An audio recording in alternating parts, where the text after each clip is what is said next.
Hello! I am the Witch of Jasmine and welcome back to my channel. There we go. Today I have a reading for Aries moons. How you guys doing?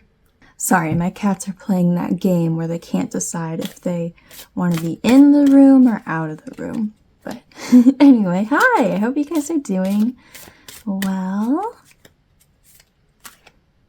Very excited to do a reading for you in this spooky season. I think this is my first October reading.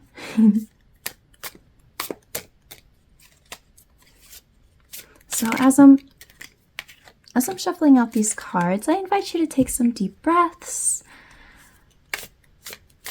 to ground yourself, center yourself. Relax, get comfy. I've got some freshly cleansed cards all ready to go for your reading.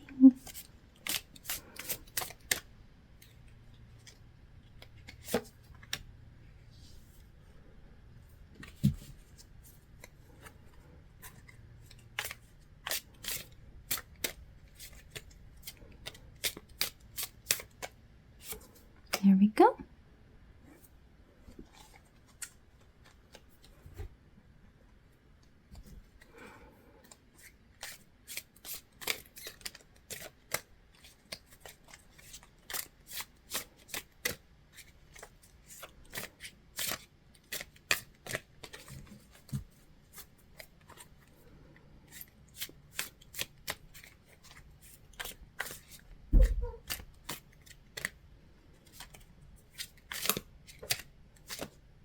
There we go.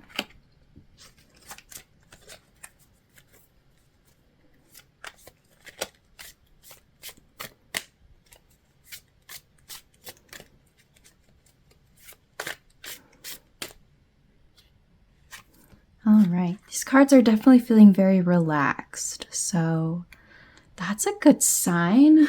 I like to see that. Much better than chaotic or anything, but don't want to speak too soon. Let's take a look at your cards. For the Oracle card, we have Passion with the Beetroot, and we've got the Earth element as well as Leo.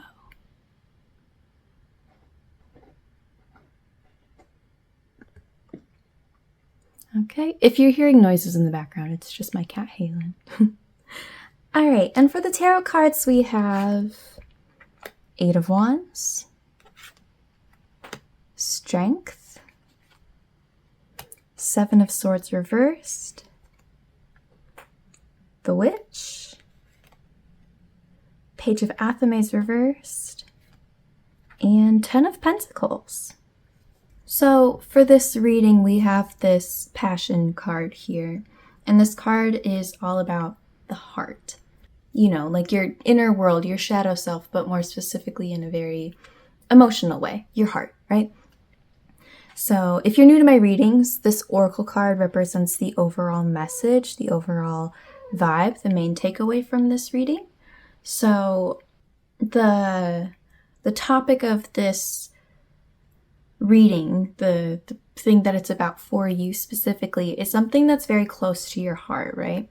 Which I mean, just first impressions from looking at the cards we have, this looks like we're talking about some sort of project, some sort of goal, maybe a career thing if that's what you're passionate about, but something that you want to do that is very near and dear to your heart. Could be anything, but I'm gonna, just for the sake of simplicity, since it's a general reading, that's how I'm gonna be speaking in terms of just kind of like maybe like a career, a project, a thing to do. But remember that it's something that's very close to your heart for sure. So first we have the Witch card, which I love this card. It's the equivalent of the Magician card, if you're familiar with that. I love it because it's a very empowering card. When it comes up in a reading, it's a clear sign that you are, not even a sign, I guess, but at least a reminder, right? That you are in control of your own destiny. You have all of the resources you need, or at least you have the ability to create what it is that you want, to make what you want to happen. Right? Like specifically with this card, I'll show you close. We have, she's got the pentacles, she's got the cups, she's got the wand, and she's got the athame right there. She's got all of the things she needs, right? In order to do what she wants. We also have 8 of Wands above that, which is a very quick energy. Very like fast-paced, rapid growth type of energy. So that's nice to see for sure. I mean, we do, of course, also have this Leo here, right? That's associated with the fire element. So that's all about creating something. Passion, of course, that fire energy. So let's put a pin in that and continue looking at what else we've got going on here. So we have strength above this Page of Athames reversed. Page of Athames reversed is somebody who struggles to think before they do something. They can be very impulsive. Page cards in general, they represent somebody who is starting something, who is a novice or a beginner, which in the most neutral way possible means that they are a little naive. They don't quite know what they're getting themselves into necessarily because they just started with something, right? So yeah, with that Athames in particular, and with the Suit of Swords, it's specifically with more intelligence-based things, with the mind, or logic, communication, things like that. So I think one thing that could be, I don't want to say your downfall, but okay, in a softer way, something that could be a struggle for you is being a little too impulsive with your words, right? Saying things maybe a little too bluntly, or in a way that you don't mean, or in a way that, you know, someone might hear that's not what you meant. You know what I mean? So, of course, the solution to that is this Strength card here, which is having that strength. But I do want to say specifically in tarot, when we're talking about this Strength card, there's a very heavy nuance of confidence, right? It's strength in yourself, belief in yourself, right? We have this person here, this witch, who is taming this lion, right? This big scary thing. And there's a whole tornado behind her, you know? But she has a very calm face, right? And she's holding the lion in a very compassionate way, right? She's very calm. She's very strong. She's not letting fear get the best of her. She trusts in herself that she can tame this lion or whatever she's doing, and that she's able to, you know, use her magic on this tornado, whatever it is she's doing, right?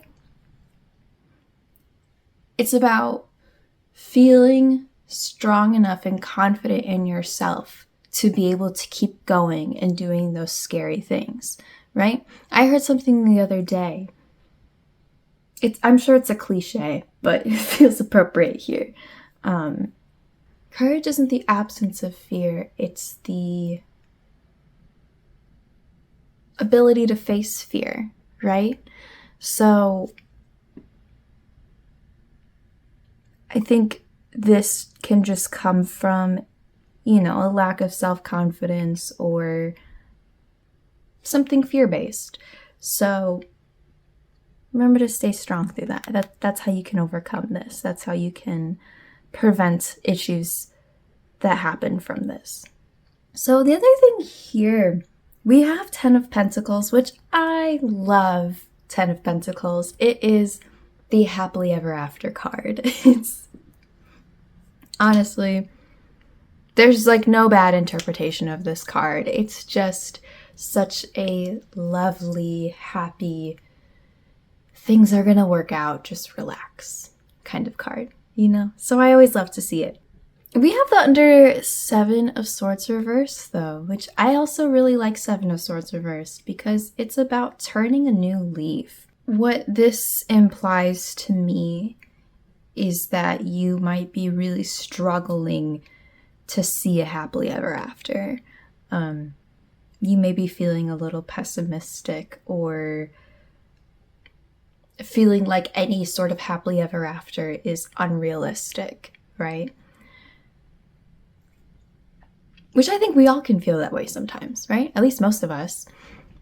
That our goals can feel so far out of reach, especially in these kinds of times, you know. I feel that. But you cannot start working towards this unless you can first believe that it can exist, right?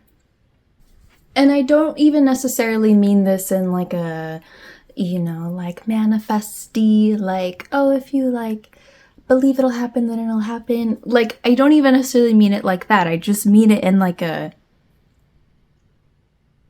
if you don't believe that your goal is possible, how can you possibly achieve that goal, you know? So, and I say all that because this reading is telling me that by kind of choosing, maybe at first having to literally decide to believe that this is possible for you, that will be a really big first step. And again, this 10 of Pentacles can mean anything, right? It's the thing that your heart really wants. So to put it all a bit more simply, once you can kind of turn that leaf and say, okay, you know what? I know the world is the way that it is. I know my life is the way that it is. But I'm going to persist anyway and figure out a plan to get to here.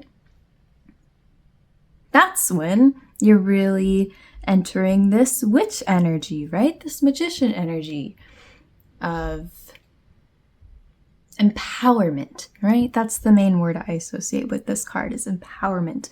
And that is when you're going to get this much quicker 8 of Wands energy.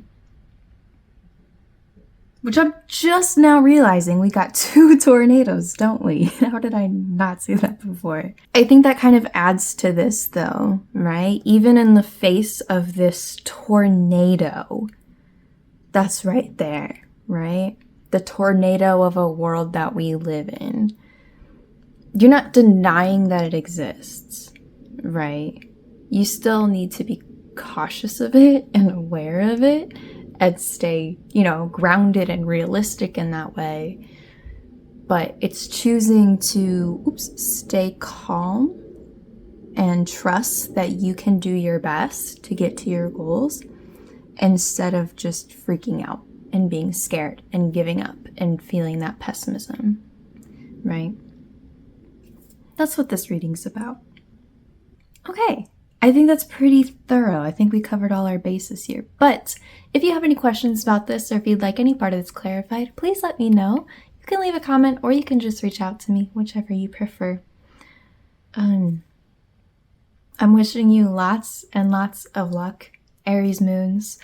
I do want to say though, I don't know if you can tell in my voice, and I know I mentioned this at the beginning, that just like vibe wise, just like my energy that I'm picking up wise, I really do feel very like relaxed and chill about this. And I'll be honest, I do not always feel that way with Aries moon readings. That's a little bit rare. So I say that because I don't want you to feel any sort of fear.